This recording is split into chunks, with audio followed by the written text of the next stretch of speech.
ये आकाशवाणी है। प्रस्तुत है कार्यक्रम सुर्खियों में। वर्षांत श्रृंखला के अंतर्गत सुनिए भारत में पशुपालन और डेयरी क्षेत्र में नई पहल और प्रमुख योजनाओं पर केंद्रीय मंत्री परषोत्तम रूपाला के साथ आकाशवाणी संवाददाता हिमानी राणा की विशेष बातचीत। आज हमारे साथ चर्चा में जुड़ रहे हैं केंद्रीय मत्स्य पालन, पशुपालन और डेयरी मंत्री माननीय परषोत्तम रूपाला जी। मंत्री जी, आपका हार्दिक स्वागत है। जी नमस्ते, राम राम।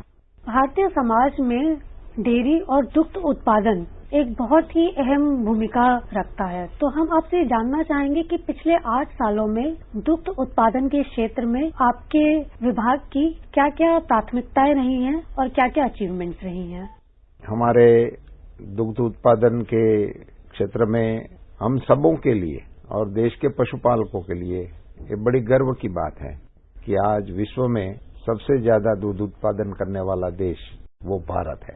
यहाँ तक की जो यात्रा है, इसको अगर आप थोड़ा तरीके से समझने की कोशिश करेंगे तो आपको पता लगेगा कि हम आजाद हुए और तब हमारा उत्पादन कुल 17 मिलियन टन जैसा था।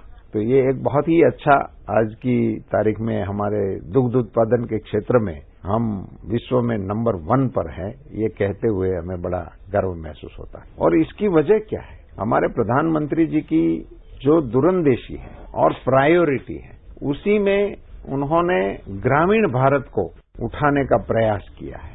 कृषि इनकी प्रायोरिटी रही और कृषि के चलते पशुपालन अपने आप में उसके एलाइड सेक्टर के रूप में प्रायोरिटी में आ गया। और पशुपालन क्षेत्र को फोकस करने के लिए हमारे प्रधानमंत्री जी ने इस विभाग को भी स्वतंत्र विभाग का दर्जा दिया, जो पहले नहीं था। अब पशुपालन विभाग एक स्वतंत्र मंत्रालय है। हमारे प्रधानमंत्री जी ने देश के पशुपालकों के लिए और पशुपालन क्षेत्र के लिए इस कोरोना वैक्सीन से 1 साल पहले पूरे देश के पशुओं को कुछ अपनी जो बीमारियां हैं, जैसे मुंह पका, खुर पका, ब्रुसोलेसिस, ऐसी बीमारियों से हमारे देश के पशुपालक और उनके पशुधन को बहुत आपत्तियां आती थी। उन सभी का कॉग्निजेंस लेते हुए सारे देश के मवेशियों को वैक्सीनेट करने का निर्णय हमारे प्रधानमंत्री जी ने ले लिया। अब पशु बीमार है कहीं दूर गांव में, पशुपालक उससे परेशान है, करे क्या? पशु को तो वो मूवमेंट नहीं करा सकता। और मैं देश के पशुपालकों के बीच भारत के पशुपालन मंत्री के नाते प्रधानमंत्री जी की ओर से आप सबको शुभकामना देते हुए बताना चाहूंगा कि आपने 108 नंबर एम्बुलेंस का सुना था, जो देश में मानवों के लिए उपलब्ध है। और ये हमारे प्रधानमंत्री जी ने गुजरात के मुख्यमंत्री के तौर पर गुजरात में लॉन्च किया था। और 1962 एक पशु एम्बुलेंस का नंबर है। पूरे देश के पशुपालकों के लिए प्रधानमंत्री श्री नरेंद्र मोदी जी ने 4000 से ज्यादा एम्बुलेंस भारत सरकार के खर्चे से मंजूर कर दी है। और सारे राज्यों को अपनी अपनी जरूरत के हिसाब से हमने इनको पैसे उनको भेज दिए हैं। कई राज्यों ने एम्बुलेंस को शुरू भी कर दिए हैं और ये पूरे देश में ये नंबर से एम्बुलेंस को बुलाया जा सकता है। इसके लिए उनको मोबाइल वेटरनरी यूनिट का सपोर्ट दिया और वो भी 100% भारत सरकार के खर्चे से। ये 2 स्टेप इतने बड़े और इतने अच्छे हमारे पशुपालन क्षेत्र के लिए हमारे प्रधानमंत्री जी ने लागू किए, जिसके चलते हमारे देश के पशुपालन क्षेत्र में एक बहुत बड़ा बदलाव हमको दृष्टिमान हो रहा है।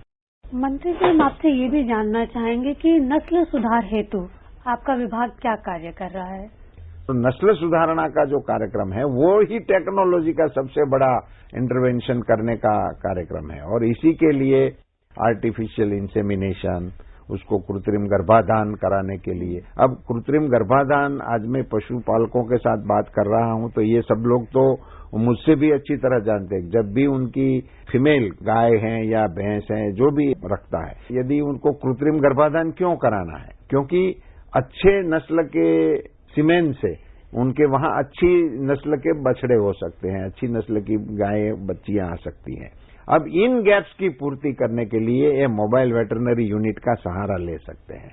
ऐसे ये मोबाइल वेटरनरी यूनिट जो 1962 नंबर मैंने आपको दिया, वो भी लोगों को पशुओं की सारवार के लिए तो काम में आएंगे ही आएंगे, मगर ये सबसे ज्यादा इनका उपयोग होगा आर्टिफिशियल इंसेमिनेशन कराने में, जो हम टेस्ट ट्यूब बेबी का जिक्र करते हो और सुनने में आता है, वही प्रयोग अब हम गाय और भैंस के लिए भी कर सकते हैं। इसको IVF टेक्नोलॉजी के रूप में हमारे वेटरनरी साइंस के लोग कहते हैं। तो आप कल्पना करिए कि देश के पशुधन में कितना बदलाव आएगा, देश के पशुपालकों की आय बढ़ाने में कितना बड़ा बदलाव लाएंगे। ये हमारे प्रधानमंत्री के मार्गदर्शन में हमारा विभाग काम कर रहा है। मंत्री जी, आपने बात की कि हम किस तरह पशुपालकों की आय में वृद्धि करेंगे, तो इस क्षेत्र में animal husbandry infrastructure development fund का क्या योगदान है? एनिमल हस्बेंड्री डिपार्टमेंट में इंफ्रास्ट्रक्चर फंड का प्रावधान किया है और वो 17,000 करोड़ रुपए की बहुत बड़ी राशि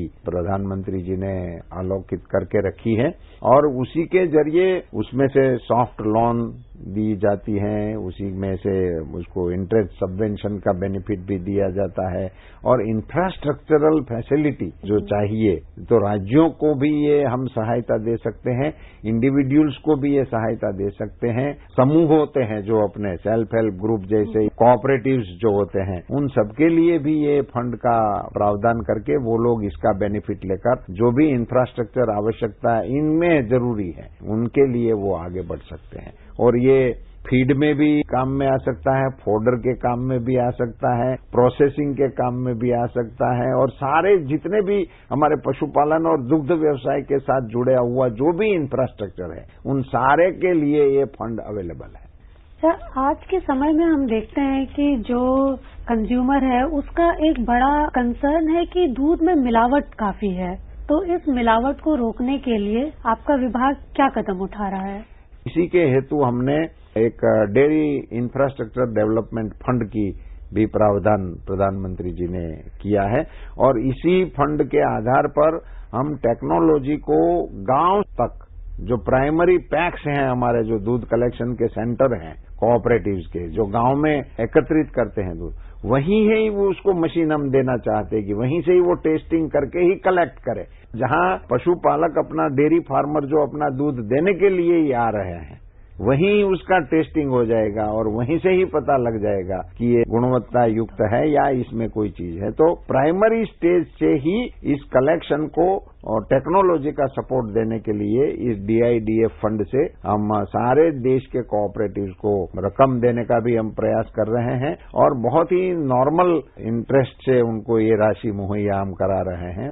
1 दिसंबर से भारत ने G20 की अध्यक्षता ग्रहण की है, तो हम जानना चाहेंगे कि आपका विभाग G20 से जुड़े देशों से किन किन क्षेत्रों में कोऑर्डिनेशन की अपेक्षा करता है? ये हमारे देश के लिए बहुत सौभाग्य का विषय है कि आज भारत G20 का नेतृत्व कर रहा है। ये कहने सुनने से ही हमें बड़ा आह्लादक लगता है और हमारे प्रधानमंत्री जी के नेतृत्व में जब G20 का यजमान भारत हो रहा है तो बड़ी गरिमापूर्ण बात है। तो आज हमारे डिपार्टमेंट के रिलेटेड जो चीजें हैं उनमें से हम चाहेंगे कि हमारा जो अमूल है जो आज इतनी बड़ी 60,000 करोड़ का टर्नओवर करने वाली कंपनी बन गया है, कोऑपरेटिव्स है और वर्ल्ड को दिखाने जैसा ये मॉडल है, इस G20 के प्लेटफॉर्म का उपयोग करने में कोशिश करेंगे हमारे विभाग की ओर से। तो खास करके दुग्ध का प्रोडक्शन और हमारी ब्रीड कुछ है जो भी वर्ल्ड के लिए देखने और परखने जैसी चीज, जैसे कि हमारी गिर गाय है, कुछ हमारे हॉर्सिस हैं, 80 नस्ल के हैं, ऐसे हैं। इसको भी हम इन लोगों को इनसे परिचित कराने का और इस प्लेटफॉर्म का उपयोग करके दुनिया के प्लेटफॉर्म तक हमारी इन चीजों को ले जाने का हमारे विभाग की ओर से हम प्रयास करेंगे। हमसे बात करने के लिए बहुत बहुत धन्यवाद।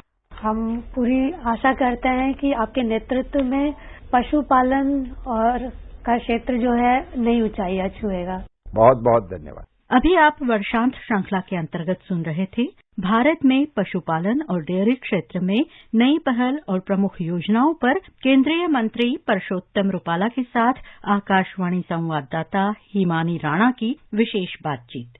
ये कार्यक्रम आकाशवाणी के समाचार सेवा प्रभाग द्वारा प्रस्तुत किया गया।